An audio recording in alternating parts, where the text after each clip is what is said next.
Yeah, so I think the biggest innovations are on getting products to consumers. So we're seeing a lot of invention in terms of how you deliver the product from when the consumer might purchase it, whether it's on a mobile phone or a device, and to how they receive it. So some of those are in the store themselves, such as specialized desks or kiosks, lockers, things like that. But increasingly we're seeing things like robots, drones, all of that sort of thing. And it's hard to know which one is going to work. And so our recommendation is always experiment, learn, stay up with some of the changes, and have fun doing it. Playing with drones and robots can be fun. So I think omni-channel is very interesting in terms of the definition. The way I define it is it's multiple choice for a shopper. So you can shop here, or you can shop there, or you can shop there.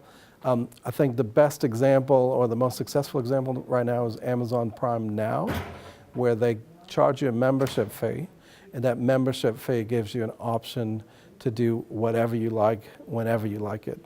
I think that's probably the best example, where they charge a flat fee. That fee then helps create partnerships, create new opportunities. It's very localized. Prime Now is in 50 cities at the moment. I think half of those cities are in the UK. They're expanding in places like Germany, Italy, Spain. Eventually it'll be across all of Europe.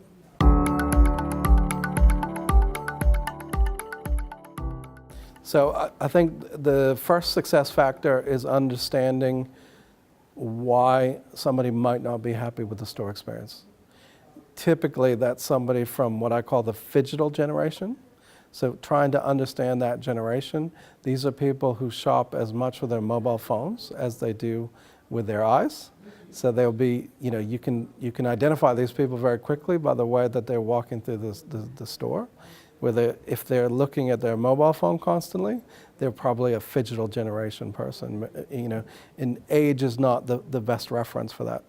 So if you see somebody who's interacting with their phone while they're shopping, it's generally speaking, they're not that happy with the physical universe. And so trying to find out what makes those people happy is step one. I think that step two is generally you have to change the roles of the staff in stores where there's a lot of things happening, whether it's click and collect, returns, showrooming is a big problem in some categories, where people go in, they ask for information, they want to test the product, and then they go home and buy it at the lowest price. So there's some things that you need to do to try and figure out how to teach the staff to identify this kind of behavior, because it can be one of the worst things that can happen to you. Is somebody comes in, they spend a half hour with a client, and say, wouldn't you like this piece of equipment, or wouldn't you like that? They leave and then they buy it from a competitor. So teaching the staff how to behave differently in this universe is probably more important than anything else.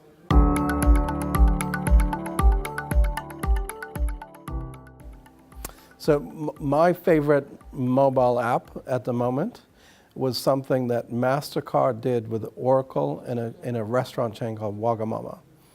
It hasn't taken off completely, but basically what they were able to do is allow you to pre-order drinks or an appetizer before you even arrive in the restaurant. Once you've done that, you arrive at the store, you show your mobile app, it says, I've got reservation number 22, whatever it might be. The people know you're coming, they'll seat you, and all of your drinks and appetizers will be ready. Then what's the coolest thing about it is if something changes, as you're going, because you've already pre-registered your credit card, you can cancel at any moment and walk away and just send the waitstaff a thank you note or whatever and say, yeah, I finished with my meal, have a nice day. So it speeds the process of getting out of the store. The other thing that they allow you to do is add people to your table. So let's imagine it's a Friday evening and people are having drinks after work and you don't know how many people are coming. As people join, you can send them a message, say, please join my table. And what's great about it is you can have some things like appetizers where you share it among everybody who joined the table. There are other things where you can say, this is only on my bill, and then everybody gets charged separately. So I think those kind of innovations are a lot of fun. And it's not just in restaurants, we're seeing it everywhere.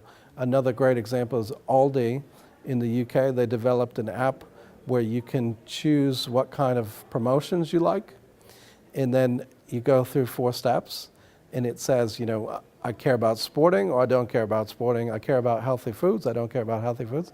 And then you only receive messages based on that, and they've customized or personalized the shopping experience for that. So I think the personalization and the ability to personalize is probably the key with mobile and sort of innovation in the digital world.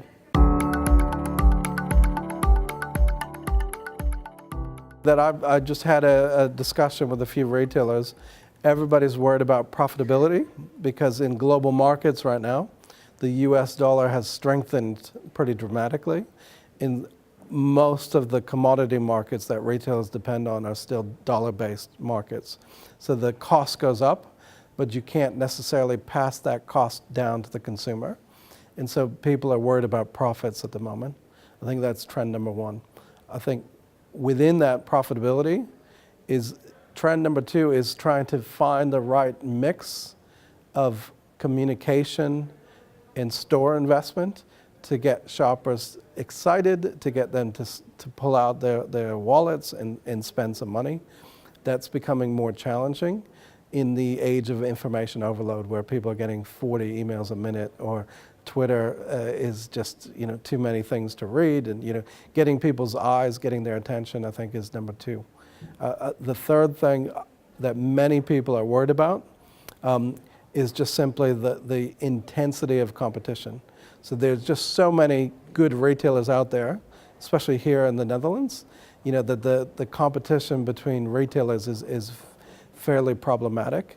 And so finding the right balance between running discounts and promotions to get people excited to pay attention to you, and then not giving away everything or having a unique item is critical in this environment.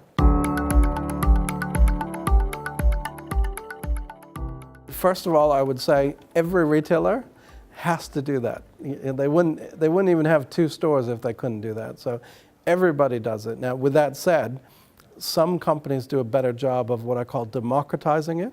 So making sure even the supply chain guys have it in their thinking, or even the packaging people or the delivery people have it in their DNA. In that perspective, I think some companies stand out as exclusive.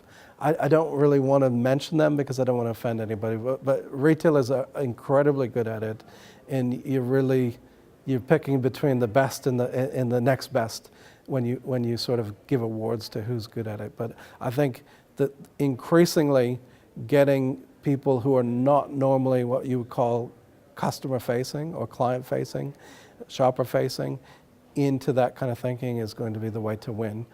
So supply chain, IT, technology, these people have to understand what's going on in retail if you're going to succeed as a retailer.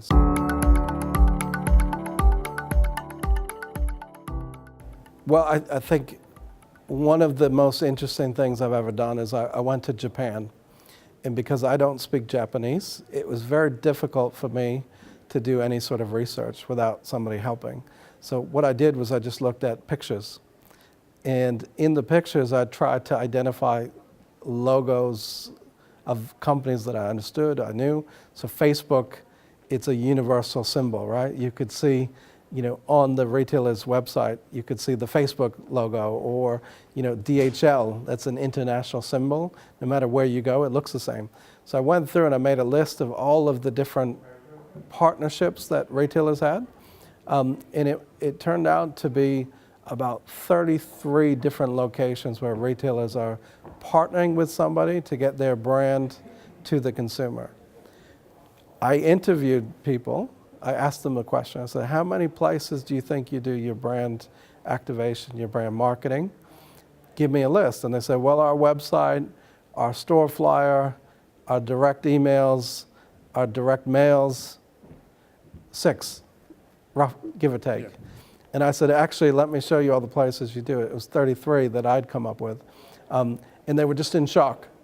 You know, they weren't aware that they had that many touch points. So I think increasingly we have to understand that we're touching shoppers in multiple ways and just being on top of those different ways. And oftentimes you can't control it. It goes through the television, it goes through the delivery box, it goes through text messaging, different things.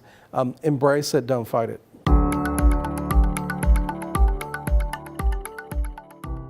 You know, I saw an interesting presentation not long ago that the guy who presented said, we've been doing this for decades. You know, this is not new. Blended data is not new. But I sort of scratched my head and said, wait a second, so why is everyone talking about it if it's not new? And I think the reason people are talking about it is the younger generation especially, they don't have any sort of inhibitions or feeling of privacy. They will give away their personal data, where they shopped, when they shopped, all that sort of thing,